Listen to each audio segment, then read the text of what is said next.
Praveen Basia and Shruti Shovantas. We have a speaking partner interview here. They will be interviewing each other, they will be giving questions, they will be asking answers. How does the speed of AI and analyzing data impact business and economy? Okay. Well, given the modern economy, I would say that data is the currency and how fast you process.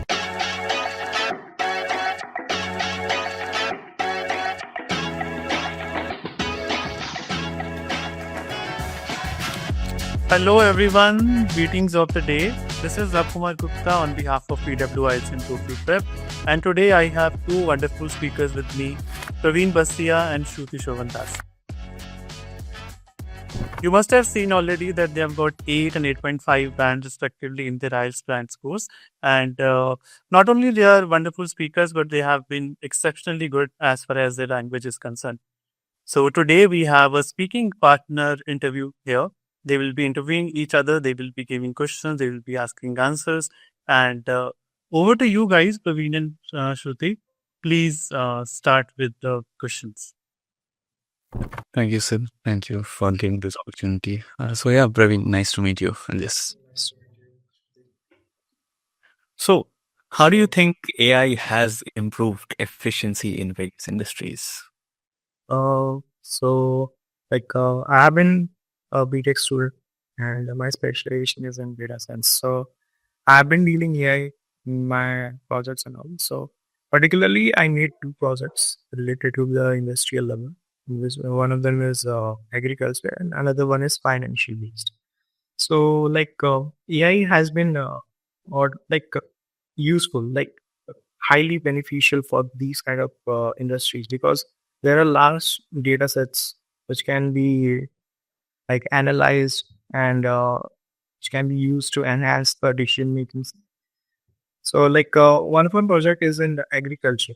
So in which I used various kind of data sets and images which can be used to optimize the yield production and in the crops.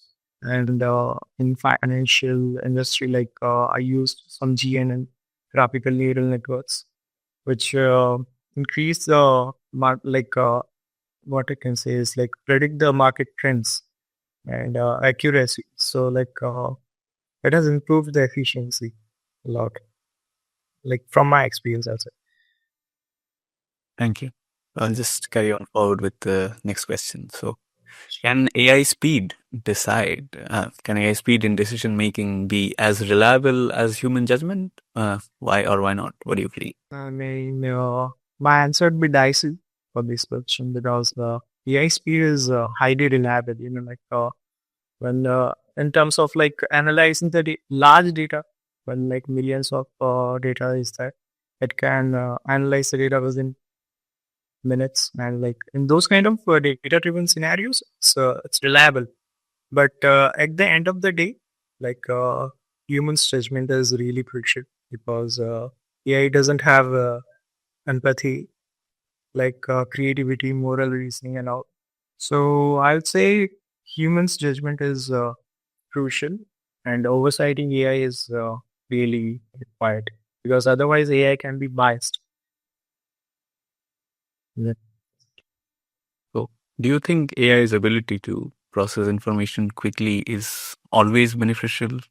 And why is it so?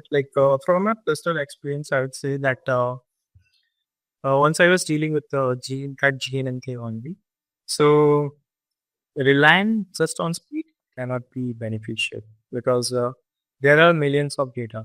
So just processing the data in a very high speed can lead to few errors, by which the data can be manipulated later, and the machine learning model would be different if there would be errors.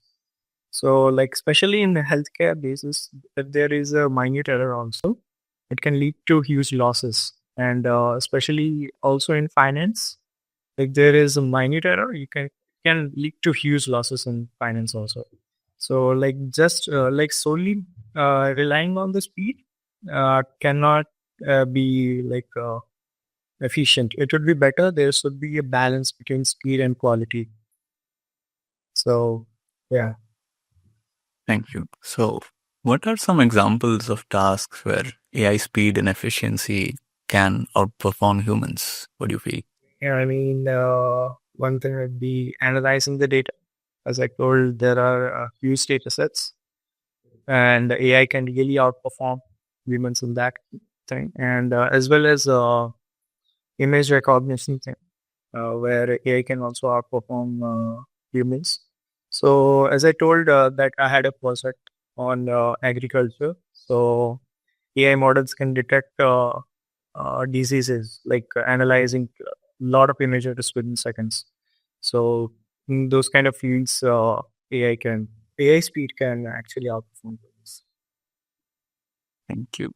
Do you feel that AI's efficiency could lead to job displacement? Why or why not?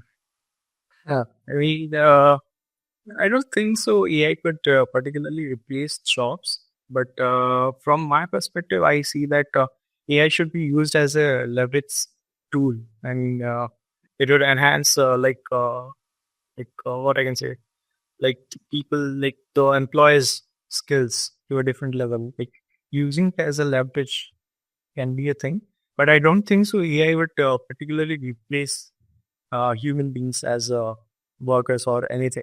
Like it could create new opportunities. Moreover, uh, AI can increase the creativity and strategic roles, and as well as emphasizing the importance of the collaboration would be a better thing, I would say.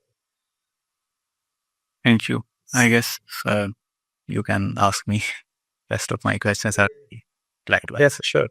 So the next question is, how does the speed of AI and analyzing data impact business and economy? Yeah. Okay. Well, given the modern economy, I would say that data is the currency, and how fast you process data, that really decides how much you do business, and how much you do business ultimately just impacts the economy.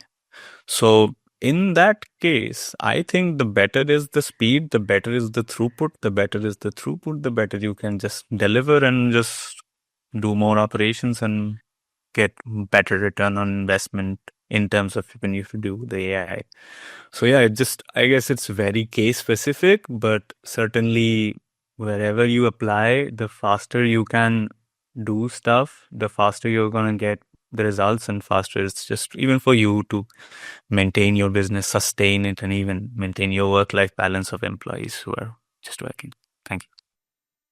So yeah, very nice. So the next question is, in what ways can over reliance on AI's efficiency be risky for society? Thank you. And that's a very interesting question. Well, AI is only not risky towards you until it decides what it is going to take a decision in terms of you. For example, if you were to go through maybe customs or maybe the immigration department and you just get screened and the data set has been trained on people who are not really from your particular race. So you may be, subjected to bias, and you may be suspected to tags or decisions of being deported or being classified as dangerous. So yeah, it's risky the moment the AI decides what it's going to take in terms of a decision for you, because there is no transparency in what that AI has been trained upon and how much to de-bias to even overcome the stereotypes that are already present in open world data sets that you just take from the internet. So yeah, there needs to be some transparency in that to prevent that. And yeah, it's probably going to take place in terms of law enforcement, even in terms of healthcare, if the data has not been trained upon patients of a particular gender or race. So yeah, I think it could be anything. There could be n number of ways the AI could be risky for you, but it's just that it starts ahead, and you just have to introspect a bit before that until it starts to decide. Thank you. Yeah, so actually, oversight on the ground rules can actually be beneficial. Sure. Yeah. So next question would be: do you think there should be a balance between AI speed and human involvement in like critical task, critical thinking, and why?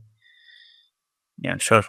Just like we talked in question number 5, there should be a human in the loop. There should be some human oversight. I mean, ultimately, there needs to be a sync in between both the AI and the human. So it should be in such a way that the AI is not faster than you, or if the human should not be slower than the AI. Just you can maybe set up like breakpoints where you can just analyze, maybe even do audits in terms of the speed and how much it is delivering and how much is the company even ready to process, because companies have been investing in AI for like a long time, in a couple of years now, and they have been putting in money, but there is literally not many companies that are ready to embrace the impact that AI has on it. So you just have to chew as much as you can maybe digest, like that. There should be a well-maintained balance in that case.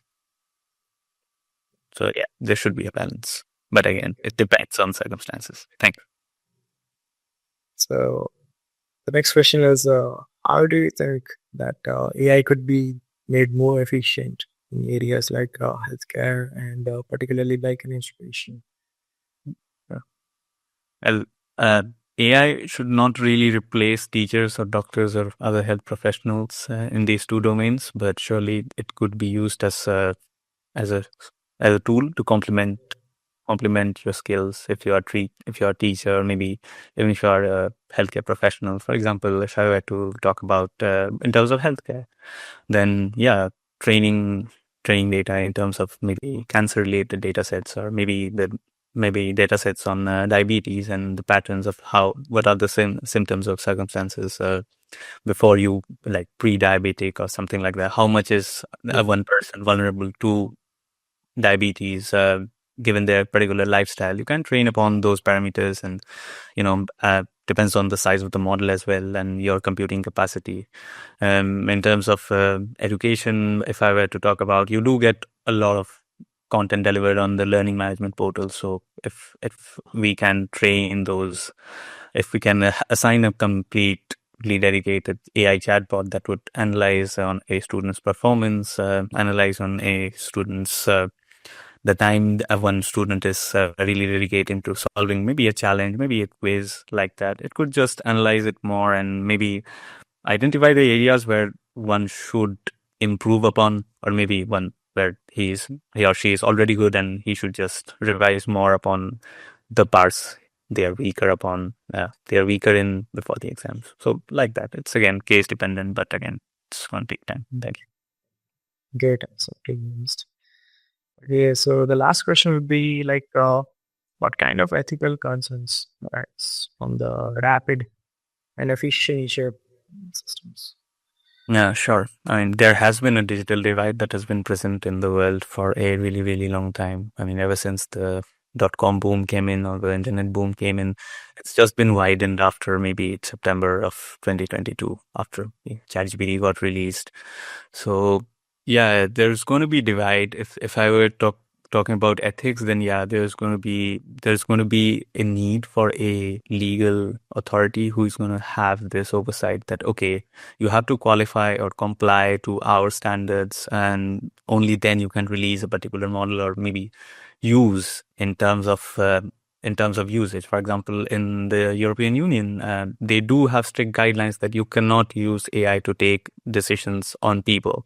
That could be in healthcare, and they're pretty strict upon that. And even in terms of pace, ones who are going ahead or getting ahead in terms of the AI race, ultimately they will be the ones who are going to dictate what sort of soft power or even hard power you can expect from those countries, really, because much of the warfare, or maybe education, it's really digital. And yeah, these are some ethical concerns. So you do need to, like, maybe sometimes even take a break just to understand what this AI heading to. So just be better in terms of foresight. Okay, so that was saying, yeah. So I heard some of the wonderful ideas from both of you, and it was good, I think, listening to your talk. So the feedback again, which I would like to share on whatever you have shared, it was again wonderful. If I grab it in one word, But as far as the IELTS parameters are concerned, right, talking of fluency and coherence, I would say that it was wonderfully flowing. It was logically flowing in both of your cases, specifically Praveen, when you were answering the questions in logical manner with examples, it was sounding really good. Coming to the next parameter, which is about your lexical resources and grammatical range and accuracy, Shruti. So you used many structures in between, which were not only relevant to the speech and the topic-specific vocabularies as well. They were completely fine and aligned with the parameters. Talking of the last parameters, pronunciation, that was fine with both of you. I did not see any kind of errors in terms of pronunciation, and you did not even have any kind of mother tongue influence. So if I club it overall, I can see that yes, you are justifying the scores that you have got. So wonderful on that part. I'm sure that this session and the way you were speaking is going to help so many students who are going to listen to us. And on this note, I'll end this session and say goodbye to all of you and very happy learning. Bye bye. Take care.